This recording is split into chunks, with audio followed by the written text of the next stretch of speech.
Buenos días. Yo voy a llevaros un poema de Berta Piñán que fala de lo que tiene importancia.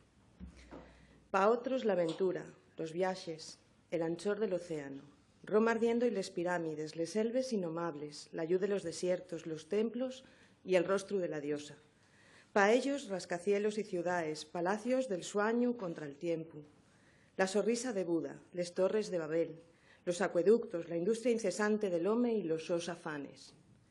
A min, deixáime la solombra difusa del carballo, la luz de algunos días de seronda, la música callada de la nieve, el so cayer incesante na memoria. Deixáime les treces na boca cuando nena, la voz de los amigos, la voz del río y esta casa, de algunos libros, pocos, la mía mano dibuixando a modo la curvatura perfecta del toyo ombú.